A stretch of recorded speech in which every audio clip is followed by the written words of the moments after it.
Have you ever walked into a room and forgotten why you walked into it? Or put something away and have no idea where? Or forgotten something you were going to say even seconds after you thought of it to say?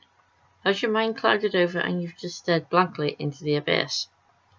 You are not crazy and you are not alone. There are a plethora of different reasons that aren't just about old age as to why your train of thought derails and crashes. It's not just about one single illness, Alzheimer's, dementia. Many other factors outside of those can cause you to feel as if your brain is slowly leaking out of your ears.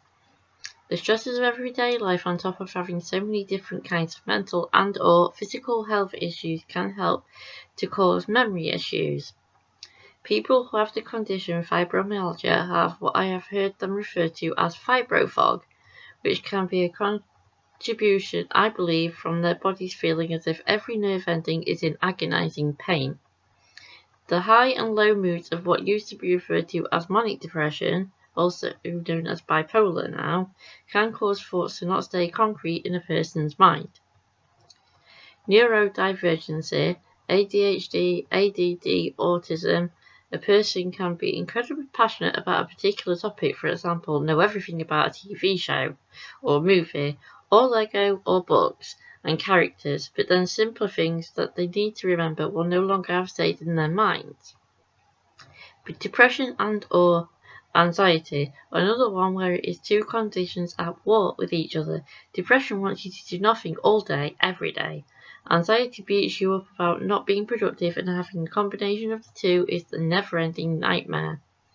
Of course, there are more than those four examples, and having a combination of physical health issues on top of mental health issues also ties into what I just said about the war within yourself.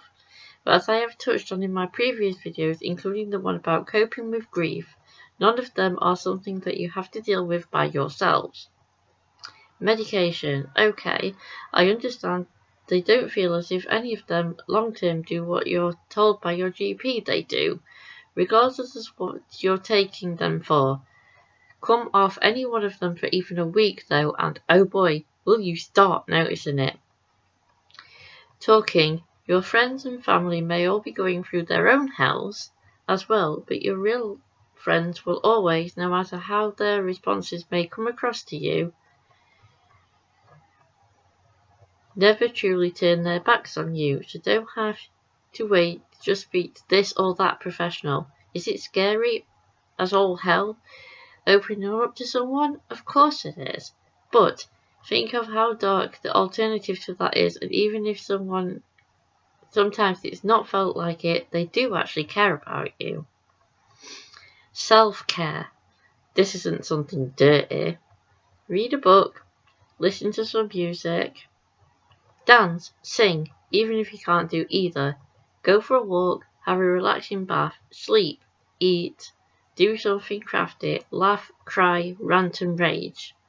It's hard to get and stay motivated, I know that too, but do it anyway, and you can make even the most mundane things you don't want to do easier and more fun if you try. Yes, even that pile of washing and those pots.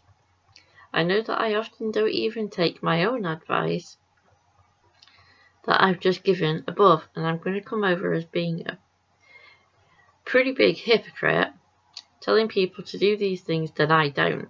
But part of self-care can be kicking yourself up the behind and recognising that you've been doing that no matter how many times you have to do it until you stop having to.